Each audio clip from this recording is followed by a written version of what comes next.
भगवान की कथा प्रारंभ हो उसके पहले ही सर्वप्रथम हम सभी अपनी मन वाणी को पवित्र करने के लिए 2 मिनट तक भगवान नाम संकीर्तन करेंगे।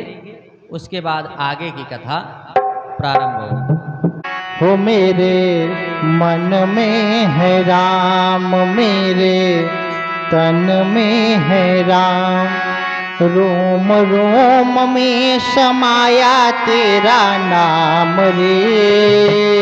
हाय मेरे सांसों में तेरा ही नाम रे। हो हाय मेरे सांसों में तेरा ही नाम रे।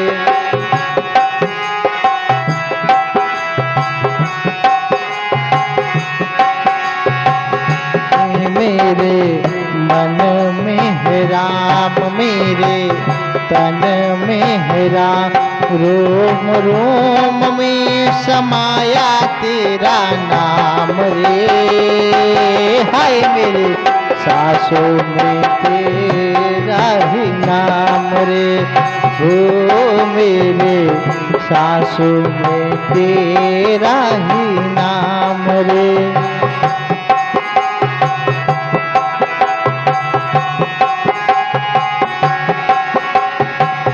हो जैसे चंदा में राम, जैसे सूरज में राम, जैसे चंदा में राम, जैसे सूरज में राम, अंबर तारों में समाया तेरा नाम रे। हाय मेरी सांसों में तेरा ही नाम रे। हो मेरे सांसों में तेरा ही नाम रे।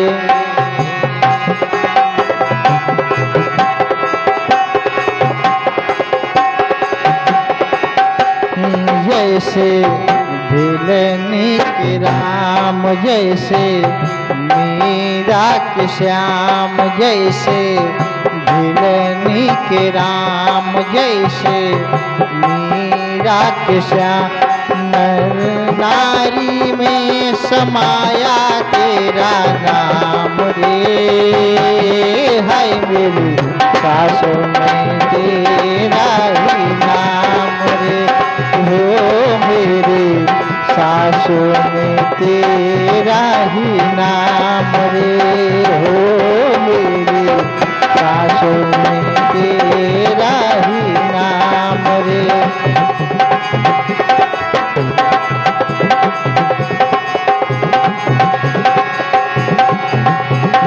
जैसे सीता के राम, जैसे राधा के श्याम, जैसे मीरा के श्याम, जैसे राधा के श्याम, पत्ते पत्ते में समाया तेरा नाम रे। हाय मेरी सांसों में तेरा ही नाम रे। हो मेरे सांसों में तेरा ही नाम रे। हो मेरे सांसों में तेरा ही नाम रे।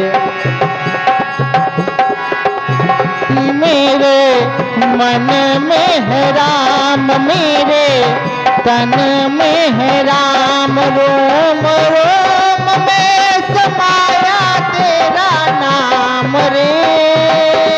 आए मेरी सांसों में तेरा ही नाम रे।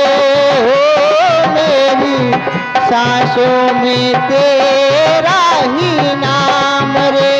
हो मेरी सांसों में तेरा ही नाम। बोलिए सच्चिदानंद भगवान की जय हो। कि पुर नर नारी सुभग सुचि संता, धर्मशील ज्ञानी गुणवंता। जनकपुर के सभी नर नारी सभी संत हैं और सभी धर्मशील हैं, ज्ञानी हैं, विद्वान हैं, सभी गुणों के भंडार हैं। विश्वामित्र महामुनि आए, समाचार मिथिलापति पाए। जब महाराज जनक को पता चला कि विश्वामित्र आए हुए हैं, तब सतानंद जी को लेकर के, बहुत से विद्वानों को लेकर के उनका स्वागत करने के लिए महाराज जनक पहुंचे। प्रणाम किया, आशीर्वाद मिला। जब राम और लक्ष्मण को देखा महाराज जनक ने, तो देख करके पूछा कि कहूँ नाथ सुंदर दो बालक, मुनि कुल तिलक कि नृप कुल पालक। ये दोनों बालक कौन हैं? ये ऋषियों मुनियों की संतान है, ब्राह्मण हैं कि किसी राजा के पुत्र हैं, अर्थात राजकुमार हैं। क्योंकि इनको देख करके मेरे मन में अति अनुराग उत्पन्न हो रहा है। निराकार रहने वाले, निराकार ईश्वर की उपासना करने वाले महान ज्ञानी जनक जी कह रहे हैं, मेरे मन में इनके प्रति अनुराग उत्पन्न हो रहा है, जैसे कि ब्रह्म सुख प्राप्त हो रहा हो इनको देख करके। जो साकार ईश्वर की पूजा नहीं करते, शरीर में होकर के भी अपने आप को शरीर के धर्म से बाहर कर लिया, विदेह कहा जाता है महाराज जनक को कि बिना देह के हैं।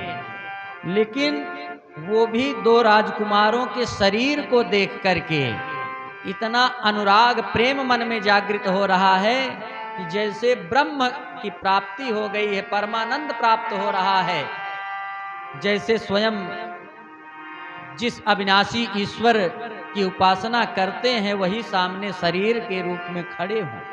पूछा कि ये दोनों कौन हैं? तो विश्वामित्र जी ने बताया कि ये दोनों अयोध्या के महाराज दशरथ के पुत्र राम और लक्ष्मण हैं। और महाराज दशरथ ने मेरी यज्ञ की रक्षा के लिए इन्हें मुझे दिया है, मेरे साथ भेजा है, और इन्होंने सभी निशाचरों का वध करके सभी ऋषियों मुनियों को भय से मुक्त कर दिया है। जनक जी सोचने लगे कि इनको देख करके तो बड़े प्रसन्न हुए, बड़ा आनंद आया, लेकिन मन में जलन हुई जनक जी को कि इतने सुंदर राजकुमार, इनको दशरथ के घर में नहीं जन्म लेना चाहिए था, इन्हें तो मेरे घर जन्म लेना चाहिए था, इनको मेरा पुत्र बनना चाहिए था। ये दशरथ के घर जन्म ले लिए। भगवान को जो भी देखता है वही अपना बनाना चाहता है। भगवान को सब अपना ही बनाना चाहते हैं। कोई भगवान को अपना पुत्र बनाना चाहता है, तो कोई भगवान को अपना भाई बनाना चाहता है, तो कोई भगवान को अपना पिता बनाना चाहता है, कोई भगवान को अपना राजा बनाना चाहता है। एक माता पिता कहते हैं कि अगर पुत्र हो तो राम जैसा हो। एक भाई दूसरे भाई से कहता है कि भाई हो तो राम जैसा हो, भरत जैसा हो। स्त्रियां कहती हैं कि पति हो अगर तो राम जैसा हो, अपने पति को कहती हैं कि राम जैसा बन जाओ, लेकिन एक मिनट भी नहीं सोचती कि हमको भी सीता बनना चाहिए।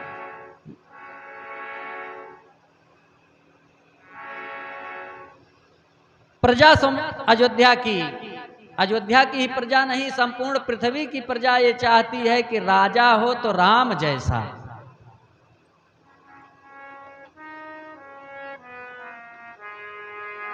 केवट कहता है कि अगर मित्र हो तो राम जैसा हो। भक्त कहते हैं कि अगर भगवान हो तो राम जैसा। बैरी हु राम बड़ाई करही, बैरी भी दुश्मन भी प्रशंसा करते हैं भगवान राम की। राम और रावण में युद्ध हो रहा था, राम के बाणों से मूर्छित हो गया रावण, मूर्छित होकर के पड़ा रहा। कुछ देर बाद जब होश आया, उठा, लड़ने की स्थिति में नहीं था, भगवान राम ने अपना धनुष बाण नीचे कर लिया और उसके सभी सैनिकों से कहा कि लेकर जाओ इन्हें और खूब बढ़िया आराम कर लें, कल लड़ने के लिए फिर तैयार होकर के आएं। तो रावण गया, रावण ने मंदोदरी से कहा कि सब कहते हैं कि पुत्र हो तो राम जैसा, मित्र हो तो राम जैसा, पिता हो तो राम जैसा, भगवान हो तो राम जैसा, लेकिन मैं कहता हूं कि अगर शत्रु हो तो राम जैसा हो। रावण ने भी कहा अगर शत्रु हो, दुश्मन भी हो तो राम जैसा हो। तो बैरी राम बड़ाई करें, शत्रु भी बड़ाई करते हैं। खरदूषण ने प्रशंसा किया कि यद्यपि भगिनी कीन्ह कुरूपा, बधलायक नहीं पुरुष अनूपा। जबकि इन दोनों ने मेरी बहन को कुरूप कर दिया है, खरदूषण ने कहा, लेकिन ये बधलायक नहीं है। जो राम जी को देख लेता है वो आनंद में बिहबल हो जाता है। महाराज जनक सोच रहे हैं कि पुत्र नहीं हुए तो अब एक अवसर बचता है कि ये दामाद बन जाएं। अगर दामाद मिले तो राम जैसा मिले। विश्वामित्र जी से कहा कि आप हमारे महल में चल करके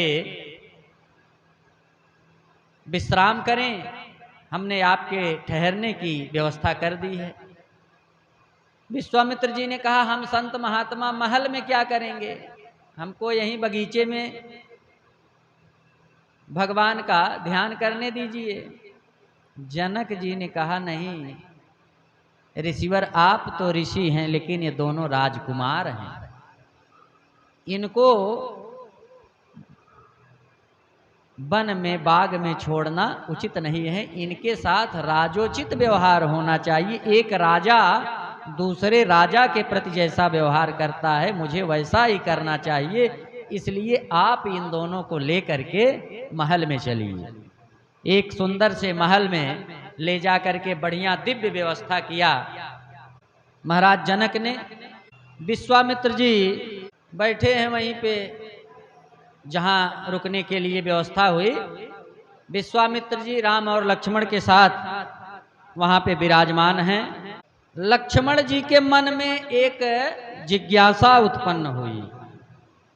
क्या जिज्ञासा उत्पन्न हुई कि लखन हृदय लालसा बिसेखी, जाय जनकपुर आई देखी। लक्ष्मण के मन में एक जिज्ञासा उत्पन्न हुई कि हम लोग जनकपुर आए हैं तो जनकपुर जा करके देख लें कैसा है। लक्ष्मण देखना चाहते हैं, लेकिन प्रभु भय बहुरी मुनि ही सकुचाही, प्रकट न कहीं मन ही मुस्काही। भगवान राम से डर रहे हैं और मुनि विश्वामित्र का संकोच कर रहे हैं, इसलिए कहा नहीं लक्ष्मण जी ने, मन ही मन मुस्कुरा रहे हैं। राम जी समझ गए लक्ष्मण जी के मन की बात, तो राम जी ने कहा नाथ अनुजपुर देखन चाहे, नाथ अनुजपुर देखन गई हैं। प्रभु संकोच डर प्रगट न कहीं, प्रभु संकोच डर प्रगट न कहीं। हे गुरुदेव, लक्ष्मण जनकपुर देखना चाहते हैं लेकिन आपके डर बस, मेरे संकोच बस कह नहीं रहे हैं। तो अगर आपकी आज्ञा हो तो मैं लक्ष्मण को लेकर के जाऊं और नगर दिखाकर लेकर के वापस आ जाऊं। मुस्कुराए विश्वामित्र जी, कहा वाह बड़ी चालाकी से बात कर रहे हो। राम जी ने कहा कि अगर आपकी आज्ञा हो तो मैं लेकर जाऊं, अर्थात राम जी की भी इच्छा है कि नगर दर्शन कर लें। नगर दर्शन की इच्छा श्री राम जी के अंदर भी है, इसीलिए उन्होंने कहा कि आपकी आज्ञा हो तो लक्ष्मण को लेकर के जाऊं, जनकपुर नगरी घुमा करके ले आऊं। मुस्कुराए विश्वामित्र जी, कहा ये बताओ कभी जनकपुर आए हो इसके पहले? राम जी ने कहा नहीं। कहा कि दिखाने तो वो जाएगा जिसने कभी देखा हो। तुम दिखाने की बात कर रहे हो, जैसे पहले आकर के देख चुके हो और अब ले जा करके दिखाना चाहते हो। लेकिन ठीक है, मैं समझ गया कि आप लक्ष्मण को नगर दिखाने के बहाने अपना दर्शन देना चाहते हो सभी जनकपुर वासियों को। तो जाइए, आदेश दे दिया कि जाहूं देखिया वहूं नगर, सुख निधान दो भाई, करहूं सुफल सबके नयन, सुंदर बदन दिखाए। कहा कि जाओ जनकपुर नगर को देख करके आओ और अपने दिव्य स्वरूप का दर्शन सबको करा करके यहाँ पर जितने भी भक्त हैं जनकपुर में, सभी के नेत्रों को सुफल कर दीजिए। प्रणाम किया प्रभु श्री राम ने विश्वामित्र जी को और अपने भाई लक्ष्मण के साथ नगर दर्शन के लिए निकल पड़े। यहाँ राम जी हैं। राम जी ने पूछा कि दर्शन के लिए जाएं, तो विश्वामित्र ने कह दिया जाइए, देख करके आइए। यही अगर कृष्ण होते और वो नगर दर्शन की बात करते तो नंद बाबा तुरंत मना कर देते, क्योंकि विश्वामित्र जी को पता है कि श्री राम मर्यादा पुरुषोत्तम हैं, कहीं कुछ गलत नहीं होगा इनसे। लेकिन कृष्ण जहां भी जाते हैं तो उनकी शरारत देख करके नंद बाबा कहते हैं अभी मत जाओ। मथुरा घूमने की बात किया तो नंद जी ने कहा नहीं बेटा अभी मत जाओ, तुम बड़े उद्दंड हो, शरारत करोगे, कंस बड़ा दुष्ट है, ये गोकुल नहीं है, ये मथुरा है, यहाँ शांति से सभल कर रहो। मना कर देते हैं। लेकिन राम जी को विश्वामित्र मना नहीं करते, कहते हैं जाइए, जानते हैं कि ये कोई गलती नहीं कर सकते। तो राम और लक्ष्मण को जाने देते हैं। राम लक्ष्मण नगर दर्शन के लिए आए तो गांव में जितने छोटे छोटे बच्चे थे, सबसे पहले बच्चों ने भगवान का दर्शन किया। जब प्रभु राम अपने भाई लक्ष्मण के साथ नगर दर्शन के लिए आए तो देखन नगर भूप सुत आए, समाचार पुरवासिन पाए। सबसे पहले आकर के छोटे छोटे बच्चे मिले भगवान से। बच्चे मिले और भगवान से कहे कि इधर चलो, इधर से चलो, मेरे घर चलो। ऐसे एक गुरुजी अपने शिष्य को पढ़ा रहे थे, वेद पढ़ा रहे थे। तो जो उनका चेला था उसको नींद आ रही थी, आंखें बंद करके सो रहा है। गुरुजी ने कहा सो गए? कहा नहीं गुरुजी, जाग रहा है।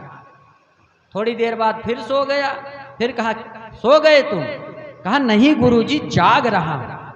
3 बार पूछा तो कहा जाग रहा हूं। चौथी बार गुरुजी ने पूछा नहीं। चौथी बार क्या कहा? कहा जिंदा हो? कहा नहीं गुरुजी। अब उसको क्या पता कि गुरुजी पूछ रहे हैं जिंदा हो, तो सोच रहा है पूछ रहे जाग रहे हो कि सो रहे हो। 3 बार पूछा कि सो रहे हो, तो कहा नहीं गुरुजी। चौथी बार पूछा जिंदा हो, तो कहा नहीं गुरुजी। तो आप लोग हमारी तरफ ध्यान कीजिए। भगवान राम जनकपुर पहुंचे, उनकी तरफ सबका ध्यान हो गया। सबसे पहले दर्शन प्राप्त किया बच्चों ने।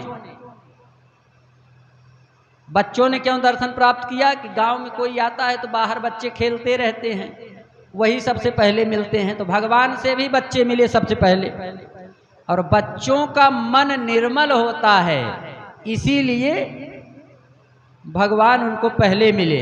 भगवान स्वयं कहते हैं कि निर्मल मन जन सो मोहि पावा, निर्मल मन मोहि सो बल भावा, निर्मल मन जन सो मोहि पावा, निर्मल मन जन सोहि मोहि पावा, मोहि कपट छल छिद्र न भावा, मोहि कपट छल छिद्र न पावा, मोहि कपट छल छिद्र न भावा, मोहि कपट छल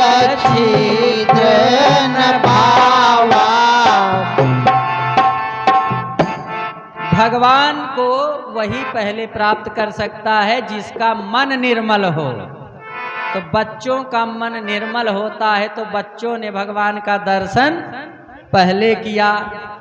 और बच्चे आगे आगे हाथ पकड़ के चल रहे हैं, प्रभु चलिए, बड़े सुंदर हैं, पहले हमारे घर चलिए। निज निज गृह सब ले बुलाई, अपने अपने घर बुला लेते हैं लोग। भगवान प्रेम पूर्वक सबके घर जा रहे हैं, जा करके दर्शन दे रहे हैं। सब तो देख रहे हैं, लेकिन जो युवतियां हैं उनके ऊपर मर्यादा है कि वो घर के बाहर नहीं निकल सकती। तो युवती भवन झरोखन लागी, युवतियां जो हैं अपने घर के झरोखों से भगवान का दर्शन कर रही हैं। पुरुष भी देख रहे हैं, सब दर्शन कर रहे हैं, सब आनंद विभोर हो गए भगवान का दर्शन करके। स्त्रियां आपस में चर्चा कर रही हैं कि ये कौन हैं, कहाँ से आए, बड़े सुंदर हैं, बड़े सुकुमार सुकोमल हैं, ऐसी सुंदरता तो हमने देखी नहीं। भगवान कितने सुंदर हैं कि जिनकी सुंदरता का बखान कोई कर ही नहीं सकता। भगवान का दर्शन सब कर रहे हैं। एक स्त्री ने कहा कि ये बताइए ये कहाँ से आए हैं, कौन हैं? भगवान उधर देख ही नहीं रहे, आपस में चर्चा हो रही है और सुना करके कह रही हैं कि ये महाराज दशरथ के पुत्र और कौशल्या के बेटे राम हैं। कहा कि लक्ष्मण जी ने कहा भैया लगता है अपने पास पड़ोस की हैं, परिचित हैं, ये हमारे पिताजी का नाम ले रही हैं, कह रही कि दशरथ के पुत्र हैं ये, तो परिचित हो सकता है परिचित हो, चल करके इनसे हाल चाल पूछ लिया जाए, परिचय बना लिया जाए। भगवान ने कहा चिंता मत करो, पिताजी चक्रवर्ती सम्राट हैं, इंद्र आधा सिंहासन खाली कर देते हैं उनके लिए, तो उनको तो सब जानते ही होंगे। सिर नीचे करके आगे बढ़ते रहो, सिर नीचे करके आगे बढ़ते रहे। फिर एक स्त्री ने कहा कि जानते हैं कि ये विश्वामित्र मुनि की यज्ञ की रक्षा करके रास्ते में गौतम ऋषि की पत्नी अहिल्या का उद्धार करके धनुष यज्ञ देखने आए हुए हैं, और जो छोटे वाले हैं उनका नाम लक्ष्मण है और उनकी माता का नाम सुमित्रा है।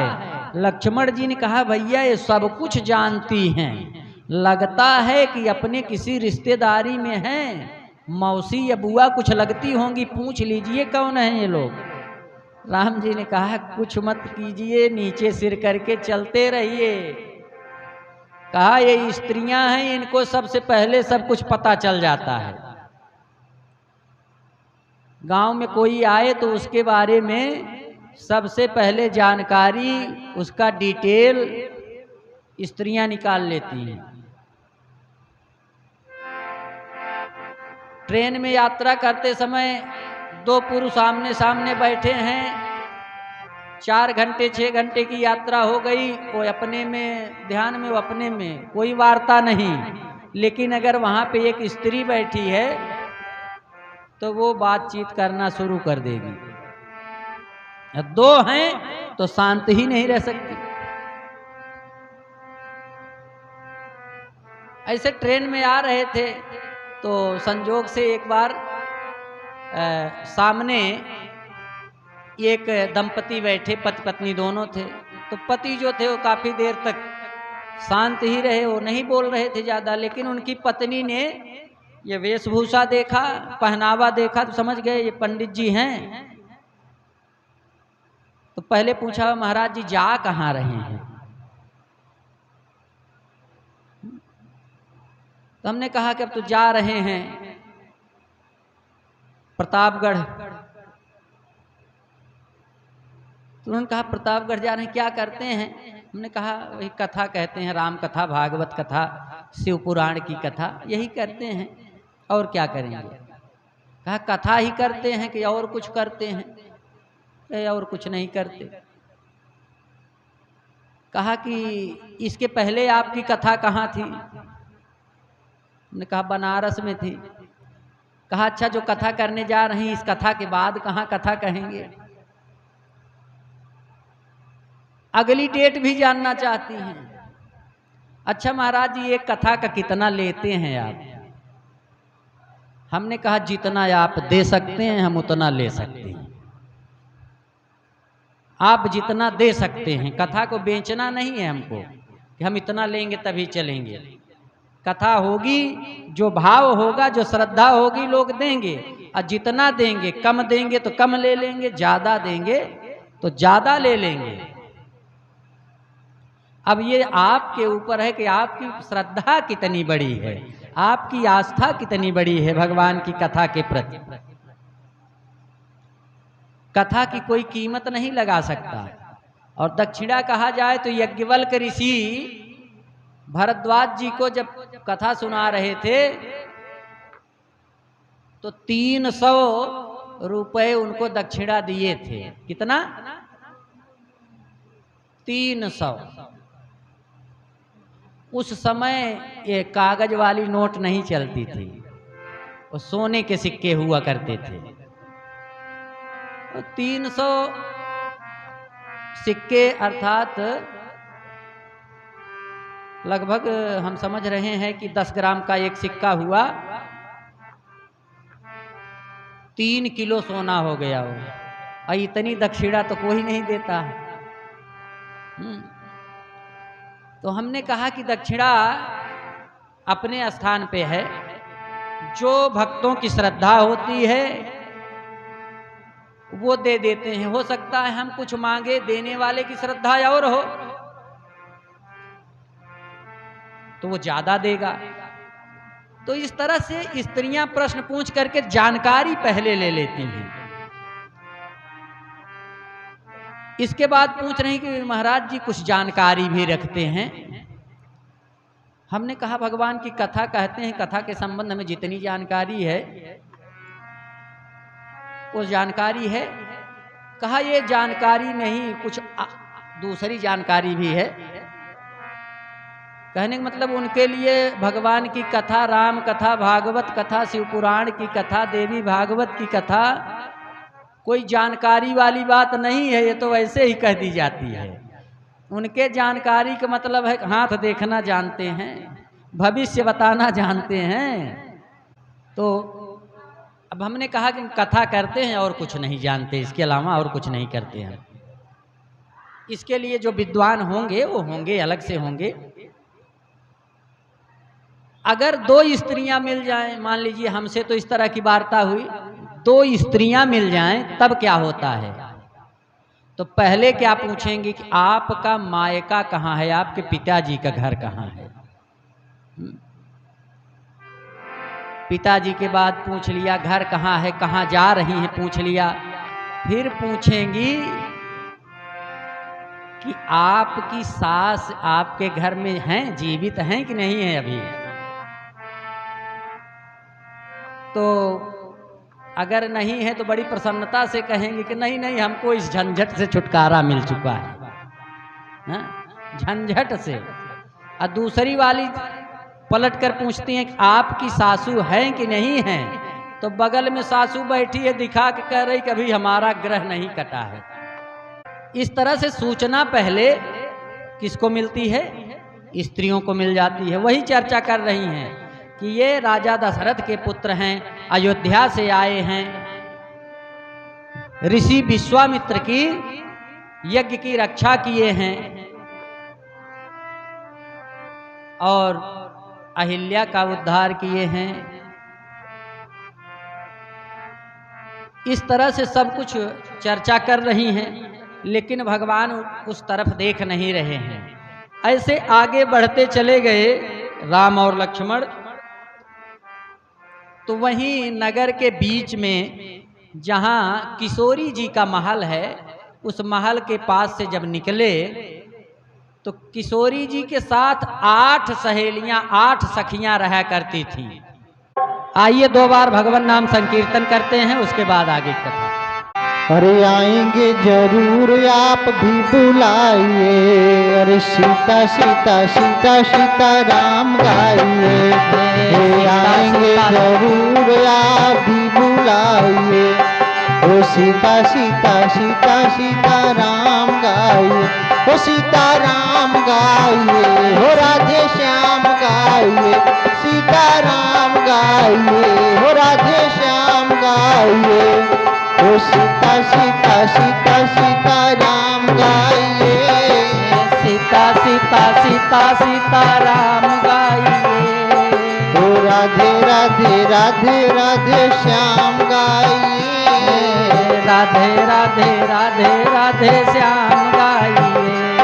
वो आएंगे जरूर आप भी बुलाइए, आएंगे जरूर आप भी बुलाइए, ओ सीता सीता सीता सीता राम गाइए, ओ सीता सीता सीता सीता राम गाइए, हो सीता राम गाइए, हो राधे श्याम गाइए, हो सीता राम गाइए, हो राधे श्याम गाइए, सीता सीता सीता सीता राम गाइए, हो राधे राधे राधे राधे श्याम गाइए।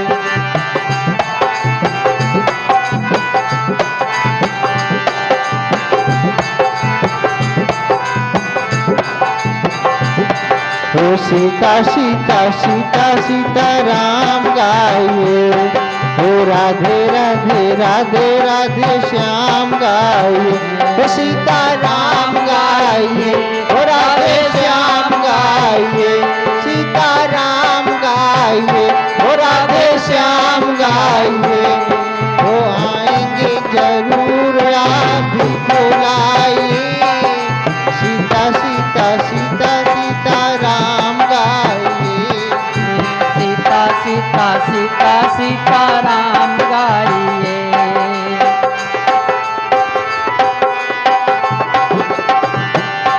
हो आएंगे जरूर आप भी बुलाइए, राम आएंगे जरूर आप भी बुलाइए, हो सीता सीता सीता सीता राम गाइए, राधे राधे राधे राधे श्याम गाइए।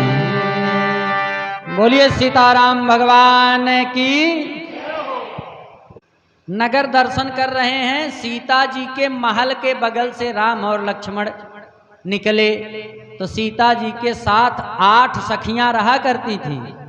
तो उसमें से 2 सखियों ने जा करके झरोखे से देखा तो कहा, अरे हैं तो बड़े सुंदर, लेकिन सिर नीचे करके जा रहे हैं, चेहरा नहीं देख पा रहे हैं हम लोग। अगर मुंह ऊपर कर लें, उठा करके एक बार देख लें तो चेहरा देख लें हम लोग कितने सुंदर हैं। तब सीता जी ने कहा, क्योंकि मर्यादा थी, सीता नहीं झरोखे के पास गई, झरोखे के पास उनकी सखियां गईं। सीता जी ने कहा, अगर चेहरा देखना हो तो ऊपर से पुष्प वर्षा करो, हो सकता है एक दो फूल उनके ऊपर गिरे तो देखने के लिए कि फूल कहाँ से गिर रहे हैं, सिर ऊपर उठाएंगे तो दर्शन हो जाएगा। तो सखियों ने थोड़ा सा अक्षत लेकर के, थोड़ा सा फूल लेकर के राम और लक्ष्मण जी के ऊपर फेंका। जब ऊपर से सिर पर पुष्प गिरा तो भगवान ने ऊपर देखा। जब भगवान ने ऊपर देखा तो सखियों ने भगवान का दर्शन किया। कहा बड़े सुंदर हैं। कहा कितने सुंदर हैं? कहा बताया नहीं जा सकता। जीवन धन्य हो गया इनका दर्शन करने से, ऐसा लग रहा है हृदय को बड़ी शांति मिल रही है। इसके बाद राम और लक्ष्मण आगे गए जहां धनुष यज्ञ की व्यवस्था की गई थी। तो राम जी देख रहे हैं कि बड़ी सुंदर शोभा है, बड़ी प्रशंसा करने लगे कि बड़ी अच्छी सजावट है, बड़ी सुंदर व्यवस्था है। राम जी जनक जी की व्यवस्था का बखान कर रहे हैं, प्रशंसा कर रहे हैं। सोचिए कि जिसकी सुंदरता की मात्र एक बूंद से संपूर्ण सृष्टि की सारी सुंदरता को बनाया जा सकता है, बना दिया गया है, वह स्वयं जनक जी के द्वारा की गई सजावट का, वहां की शोभा की प्रशंसा कर रहे हैं साक्षात भगवान। इस प्रकार से नगर दर्शन करके गुरु विश्वामित्र के पास लौट आए। सायंकाल हो गया था। निस प्रवेश मुनि आय सुदीन्हा, सबही संध्या बंदन कीन्हा। आज्ञा दिया गुरुदेव ने कि रात हो गई है, अब सायं के समय जो संध्या की जाती है।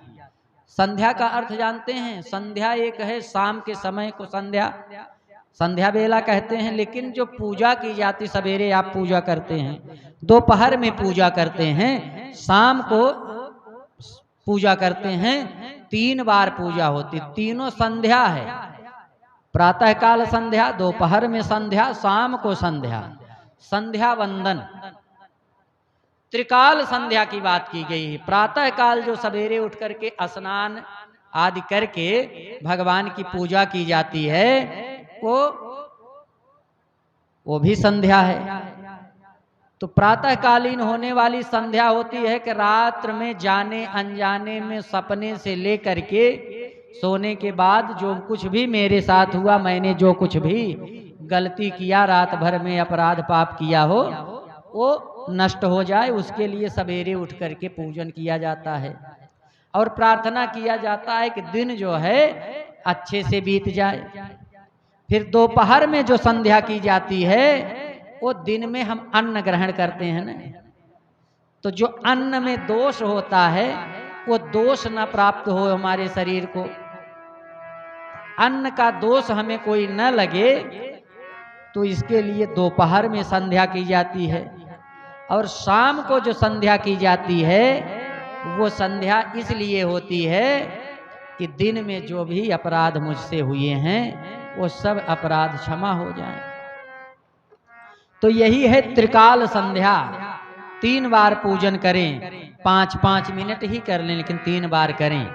वैसे पूरी पीठाधीश्वर जगत गुरु शंकराचार्य महाभाग स्वामी निश्चलानंद सरस्वती जी महाराज कहते हैं कि एक व्यक्ति को 24 घंटे में कम से कम कुल मिला करके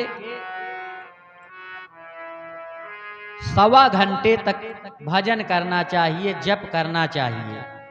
तो जो त्रिकाल संध्या करता है वो कभी दरिद्र नहीं होता, उसका कभी अहित नहीं होता। आदित्यस्य नमस्कारम ये कुर्वन्ति दिने दिने, जन्मांतर सहस्रेषु दारिद्र्यम नोपजायते। 1000 जन्मों तक जो त्रिकाल संध्या करता है वो 1000 जन्मों तक दरिद्र नहीं हो सकता। संध्या बंदन हुआ, जो भी भोजन प्रसाद होना था हुआ, रात हो गई, गुरु विश्वामित्र जाकर के शयन किए, विश्राम करने लगे, सोने के लिए लेट गए। जब विश्वामित्र जी लेटे तो तो राम जी उनके चरण दबाने लगे। राम जी चरण दबा रहे हैं। बहुत देर तक चरण दबाए तो विश्वामित्र जी ने कहा कि राम जाओ, सो जाओ तुम भी। लेकिन राम जी नहीं माने, चरण दबा ही रहे हैं। फिर कहा कि चरण दबाना छोड़ो, जाओ सो जाओ। लेकिन राम जी चरण दबाते ही जा रहे हैं। और एक बात बताया, राम जी ने कहा कि राम जी ने जो चरण दबाया वो संदेश दिया। विश्वामित्र जी आज्ञा दे रहे हैं कि जा करके सो जाओ। बार बार मुनि आज्ञा दीन ही बार बार कहा, चरण दबा रहे हैं, जा नहीं रहे हैं, क्यों? बार बार शब्द का अर्थ यही हुआ ना कि एक बार में नहीं गए, कई बार कहना पड़ा। आज्ञा दे रहे हैं लेकिन राम जी आज्ञा का उल्लंघन कर रहे हैं। उल्लंघन ही तो है, नहीं मान रहे हैं। तो 3 स्थान पर आज्ञा का उल्लंघन कर देना पाप नहीं माना जाता है। कहां कहां? एक पहला स्थान यह है कि जब आप किसी को भोजन करा रहे हैं, किसी ब्राह्मण को भोजन करा रहे हो, किसी अतिथि को भोजन करा रहे हो, तो भोजन कराते समय पहली बार आपने जो कुछ दिया भोजन प्रसाद, दोबारा आपने पूछा कि महाराज और कुछ चाहिए, तो कह नहीं नहीं अब नहीं चाहिए। मान लीजिए फॉर्मेलिटी में ही कह दिया कि अब कुछ नहीं चाहिए, तब भी एक एक चीज पूछ करके फिर से देना चाहिए कि हो सकता है फॉर्मेलिटी में कह दिए हों कि नहीं चाहिए। अब आपने उसके बाद दिया नहीं तब तो बेचारे भूखे रह जाएंगे। इसलिए आज्ञा का उल्लंघन कर देना चाहिए। वहां पर भोजन किसी को भी करा रहे हैं, एक बार दिए और चाहिए, हाँ और चाहिए, और दे दिए, फिर और चाहिए, तो उन्होंने कहा नहीं अब नहीं चाहिए, फिर भी दे दीजिए। संस्कृत में एक सूत्र कुछ विद्वान बताया करते हैं कि भोजन परोसते समय तब तक परोसना चाहिए जब तक वो मांग रहा है, तब तक तो देना ही है। कि एक विद्वान ने कहा कि हाँ हाँ दे, जब तक करें हाँ हाँ तब तक दे, तब तक देना है। ना ना दे, जब तक कहें नहीं देना है, नहीं चाहिए, तब भी दे देना है। और जब छापेयम तब ना दे, जब हाथ से थाली को एकदम से ढक लें कि अब मत दीजिए, तब समझ जाइए कि अब कोई गुंजाइश नहीं है। तो भोजन कराते समय कोई अगर मना करे तो उसके आदेश का उल्लंघन कर देना चाहिए। दूसरी बात क्या है? दूसरी बात यह है कि जब आप अपने गुरु की सेवा कर रहे हो या अपने सासू के चरण दबा रहे हैं, इसमें कितने लोग हैं जो अपनी सासू माँ के चरण दबाते हैं? हाथ उठा सकते हैं? वाह भाई, एक भी नहीं। हाँ? अरे पाह जाए तो गला दबा दे, चरण क्या दबाएंगे? हा? बोलिए सच्चिदानंद भगवान की जय हो। जब आप सेवा कर रहे हो, चरण दबा रहे हैं अपनी सासू माँ के, अपने पति देव के चरण दबा रहे हो, और वो कह दें कि नहीं बहुत हो गया अब रहने दो, तब भी आज्ञा का उल्लंघन करना है। सेवा करते रहना चाहिए। अपने माता पिता के चरण दबा रहे हो, सिर्फ पति सास ही नहीं, और भी लोग होते हैं, जेठ भी होते हैं, जेठानी भी होते हैं। तो जेठ के तो नहीं, लेकिन जेठानी के भी चरण दबाने चाहिए। तो सास का तो कोई दबा नहीं रहा है। कहेंगे बाबा ये सब उल्टी सीधी बात काहे सुना रहे हो? जेठानी इतना जो है परेशान कर दिया है मुझको कि उसका मिल जाए मौका तो जहर दे दूं। लेकिन सेवा कर रहे हो और मना करे तो आज्ञा का उल्लंघन कर देना चाहिए। राम जी क्या कर रहे हैं? बार बार कहा कि जाकर के सो जाओ, नहीं जा रहे हैं। ऐसे एक सास थी, उसकी बहू बड़ी सेवा करती थी, उनकी नई नई आई थी तो रोज चरण दबाती। एक दिन खा पी करके 8 बजे जब सासू महारानी लेटी तो बहू चरण दबाने लगी। सास जी को तो आ गई नींद, 2 घंटे सोई खूब खींच करके। 2 घंटे बाद 11 बजे रात को जब नींद खुली तब सासू माँ कह रही कि हाँ बहू, अभी जो दबा रही वही नस दर्द कर रही है, अब सही सही नस मिली है तुमको, वही दबाओ। बताओ 3 घंटे से पैर दबाते दबाते तो उसकी नस उखड़ गई। तो सास को भी चाहिए कि ऐसी सेवा न करे कि बिना बहू के हो जाए। तो इस तरह से सेवा जब कर रहे हो तब आदेश का उल्लंघन करना चाहिए। अब तीसरी बात क्या है, जब आप दान करने जा रहे हैं, दान कर रहे हो और जिसको दान देने जा रहे हैं हो सकता है वो सीताराम जय सीताराम, सीताराम जय सीताराम, सीताराम जय सीताराम, सीताराम जय सीताराम, सीताराम जय सीताराम, सीताराम जय सीताराम, भजू प्यारे मन सीताराम,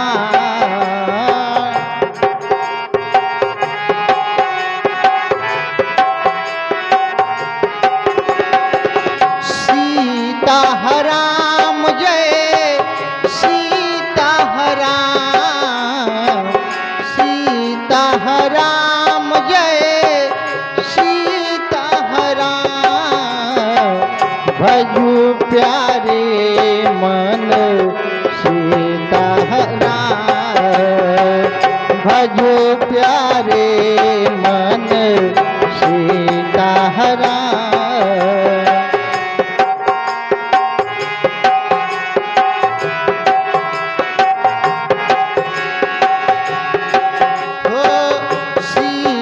सीताराम चरण रति मोरे, अनुदिन बढ़ाऊँ अनुग्रह तोरे, जहि विधिनाथ होई हित मोरा, करहूँ सेवी दसमय तोरा,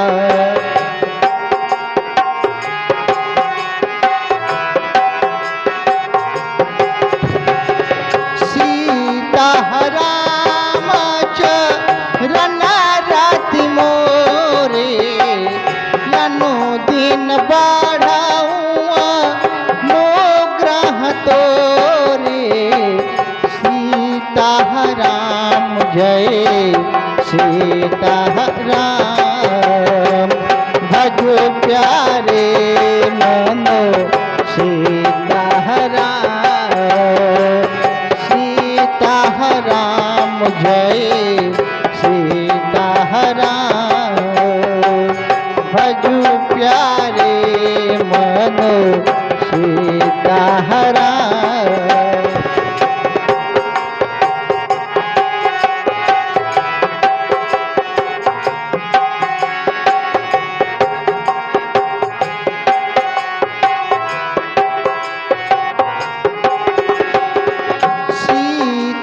सीताराम जय सीताराम, भजू प्यारे मन सीताराम, सीताराम जय सीताराम, भजू प्यारे मन सीताराम, सीताराम जय सीताराम, भजो प्यारे मन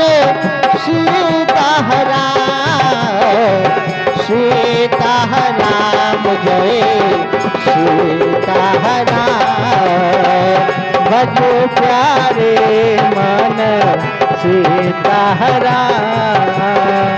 सीताराम जय सीताराम।